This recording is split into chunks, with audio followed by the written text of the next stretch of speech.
Sonam Raghuvanshi case तो आपको याद ही होगा, जिसने अपने ही हस्बैंड को हनीमून के बहाने ट्रेकिंग पर ले जाकर मरवा दिया था और इसका स्टूपिड सा एक रीजन था कि उसे शादी नहीं करनी थी। ऐसा ही कुछ पुणे में हुआ है। ऐसे केसेस आए दिन देखकर आपको भी लग रहा होगा कि हमारे देश में शादी अब पहले जैसा कल्चर ना होकर कुछ और ही हो गई है। पुणे में एक लड़की ने अपने ही फियोन्सी को मौत के घाट उतार दिया। कैसे और क्यों हुआ, इसके पीछे कौन था, पूरी कहानी क्या थी, जानेंगे आज इस वीडियो में।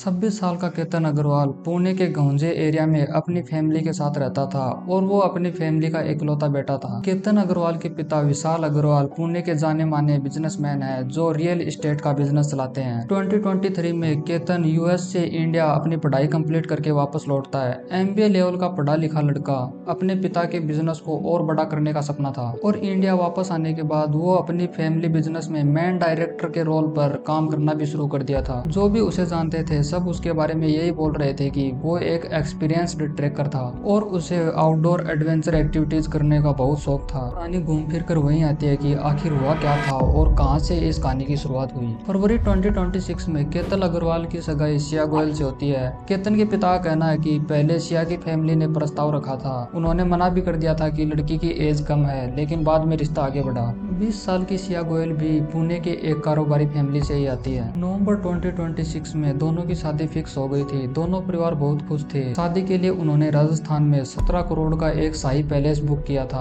और 2 प्राइवेट प्लेन भी बुक किए थे ताकि मेहमानों को आने जाने में कोई दिक्कत ना हो। दोनों परिवार आगे जो होने वाला था उससे अनजान शादी की तैयारी धूमधाम से कर रहे थे, लेकिन सिया के दिमाग में कुछ और ही चल रहा था क्योंकि उसे ये शादी नहीं करनी थी। 31 मई को केतन सिया से पूछता है कि मुझे ट्रैकिंग का शौक है, क्या तुम मेरे साथ लोहगढ़ फोर्ट ट्रैकिंग पर चलोगे, जिसकी हाइट 340 फीट है। सिया का मन तो नहीं था लेकिन वो बेमन उसके साथ चले जाती है। इतनी हाइट पर जाने के बाद उसने देखा कि आगे 340 फीट गहरी खाई है, तो उसके मन में एक आइडिया आता है कि अगर मैं केतन को यहाँ से धक्का देकर नीचे गिरा दूं तो किसी को शक भी नहीं होगा, सबको यही लगेगा कि ये एक हादसा था। लेकिन सोचने वाली बात यह है कि क्यों वो केतन को अपने रास्ते से हटाना चाहती थी, जिसकी बात हम आगे करेंगे। उस दिन तो वो ट्रैकिंग कर वापस आ जाते हैं, लेकिन 5 जून को सिया वापस जिद करने लगी कि मुझे तो वो जगह बहुत पसंद आई, वापस चलते हैं। लेकिन फैमिली नहीं मानी, उन्होंने बोला कि कुछ दिन पहले तो आप गए ही थे, और ये प्लान कैंसिल हो जाता है। अगले ही दिन यानी कि 6 जून को केतन, केतन की सिस्टर, केतन की एक फ्रेंड और सिया को बाली जाना था। ऑलरेडी टिकट्स बुक थे,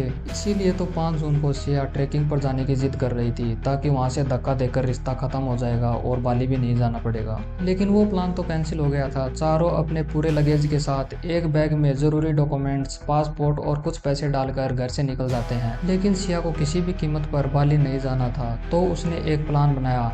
गाड़ी को किसी रेस्टोरेंट पर रुकवाया कि मुझे वॉशरूम जाना है। सभी ने सोचा कि अगर गाड़ी रुकी है तो चाय पानी पी लेते हैं। वहीं सिया ने मौका देखकर केतन के पासपोर्ट को निकालकर वहीं डिस्ट्रॉय कर दिया। वहां से तो सब निकल गए, लेकिन जब एयरपोर्ट पर एंट्री की बारी आती है तो सब अपना पासपोर्ट निकालते हैं, लेकिन केतन का पासपोर्ट नहीं मिलता है। सब जगह ढूंढते हैं, बैग भी चेक कर लिया, घर पर भी कॉल करके पूछ लिया, लेकिन केतन बोल रहा था कि मैं पासपोर्ट लेकर निकला था। लेकिन सिया ने बहाना लगाया कि कहीं गिर गया होगा या किसी रेस्टोरेंट में छोड़ दिया होगा। केतन ने भी यही माना। किसी को भी सिया पर शक नहीं हुआ और वापस घर आ गए। बाली नहीं जा पाई क्योंकि पासपोर्ट नहीं था। अब आती है 14 जून। सिया केतन को वापस बोलती है कि हम लोहगढ़ फोर्ट ट्रेकिंग पर चलते हैं। केतन भी मान गया कि बाली तो कैंसिल हो गया तो ये कर लेते हैं, और दोनों ट्रेकिंग पर चले गए। अब की बार सिया सब कुछ सोच कर आई थी कि मौका मिलते धक्का दे दूंगी, और उसे मौका मिला भी। उसने केतन को धक्का दिया, लेकिन लकीली केतन एक पेड़ के सहारे लगकर बच गया। ये देखकर सिया चिल्लाने लगी, सांप सांप, लेकिन केतन ने बोला कि तुमने मुझे धक्का दिया। तो सिया ने बोला कि मैंने तुम्हें बचाया है, वरना तुम्हें सांप काट लेता। केतन को भी शक नहीं हुआ और वो वापस घर आ गए। केतन ने सबको बताया कि मेरी जान सिया ने बचाई, वरना मुझे सांप काट लेता। लेकिन सिया के मन में क्या था उससे सब अनजान थे। ये सिया का पहला अटेम्प्ट था जो फेल हो गया था। पहला अटेम्प्ट फेल होने के बाद सिया और परेशान होने लगी और धीरे धीरे टाइम निकल रहा था। फिर आती है 19 जून, जिस दिन उसका 20वां जन्मदिन था। सगाई के बाद ये उसका पहला जन्मदिन था, तो केतन और केतन की फैमिली ने महाबलेश्वर में एक रिजॉर्ट बुक किया और सभी परिवार वालों को बुलाया, और वो सिया का जन्मदिन सेलिब्रेट करना चाहते थे। लेकिन सिया केतन के साथ अपना जन्मदिन नहीं मनाना चाहती थी, तो उसने फिर से एक प्लान बनाया और 18 जून को केतन को बोलती है कि हम फिर से लोहगढ़ फोर्ट चलते हैं। मुझे वो जगह बहुत पसंद आई, सोच रही हूँ वहीं प्री वेडिंग शूट करें। मैं वो जगह वापस देखना चाहती हूँ, लेकिन परिवार वालों ने मना कर दिया। तो सिया ने केतन की माँ को वीडियो कॉल किया और उन्हें मना लिया। केतन की माँ ने भी सोचा कि होने वाली बहू है, उन्हें जाने दिया जाना चाहिए। केतन और सिया फोर्ट के लिए निकल जाते हैं, लेकिन वो इस बार फेल नहीं होना चाहती थी, वो इस बार पूरे प्लान के साथ आई थी। आप सोच रहे होंगे कि ये करना उसके अकेले के बस का नहीं था, उसकी किसी ने हेल्प की होगी। तो आप सही सोच रहे हैं, उसकी किसी ने हेल्प की थी।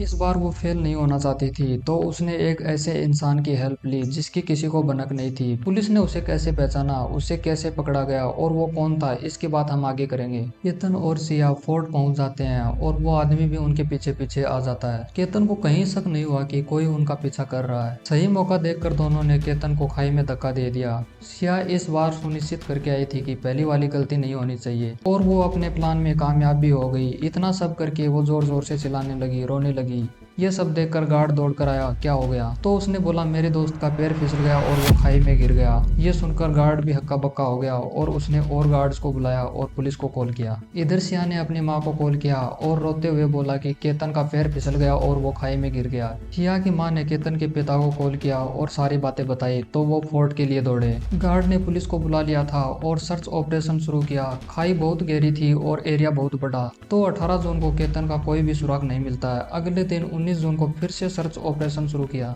तो पुलिस वालों को और वहां के एक्सपर्ट्स और गार्ड्स को केतन की बॉडी मिलती है। उसे निकाला गया और पोस्टमार्टम किया गया, तो पता चला कि ये एक एक्सीडेंटल डेथ है। एक्सीडेंट का केस दर्ज कर 20 तारीख को केतन का अंतिम संस्कार कर दिया गया। किसी को भी भनक नहीं लगी कि असल में क्या हुआ है। सब अफसोस जता रहे थे कि सिया कितनी बदनसीब है, उसकी शादी होने से पहले ही उसका फियांसी मर गया। 21 जून को सिया अपने होने वाले ससुराल आई और सब वहाँ पर गम में थे।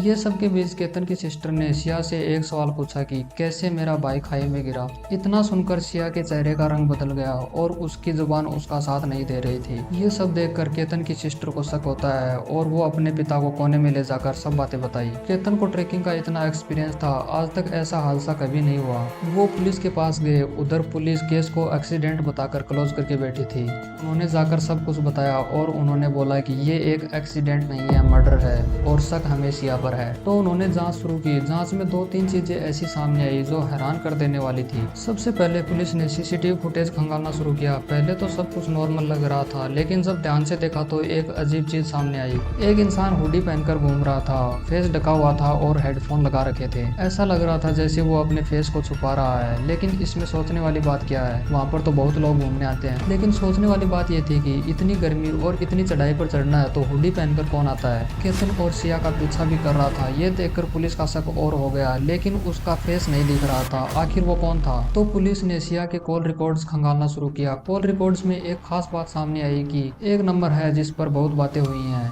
रोज घंटों घंटों तक बातें होती हैं। पुलिस को ये नॉर्मल नहीं लगता। पुलिस ने जब इस नंबर को चेक किया तो वो किसी चेतन चौधरी का था, जो पुणे में ही रहता है जहाँ सिया रहती थी। यहाँ से पुलिस को और शक हो जाता है, तो उन्होंने चेतन के फोन को ट्रैक किया, तो उन्हें पता चला कि वो अपने दफ्तर पर ही था 18 जून को, फोर्ट पर नहीं गया। तो पुलिस ने सोचा कि हम चेतन पर फालतू में शक कर रहे हैं, लेकिन एक खास बात सामने आती है। सुबह 7 बजे से शाम 9 बजे तक चेतन का नेट बंद होता है। अक्सर ऐसा आज के टाइम पर नहीं होता। तो पुलिस चेतन के दफ्तर चली जाती है और वहाँ चेतन मिलता है।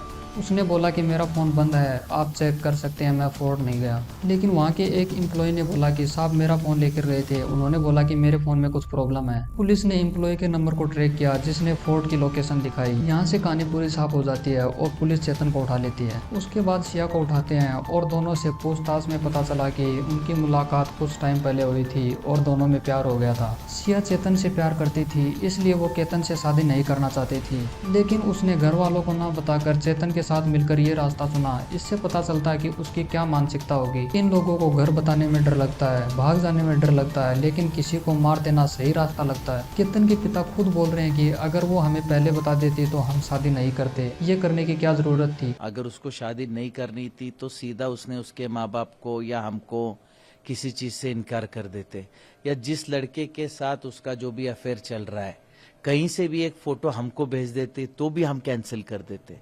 इन लोगों ने इतना बड़ा कदम उठाने का क्यों सोचा और क्या इनकी मानसिकता है? अभी तक की कहानी तो ये है, आगे इस केस में क्या होता है देखते हैं। आपको क्या लगता है कमेंट करके जरूर बताएं।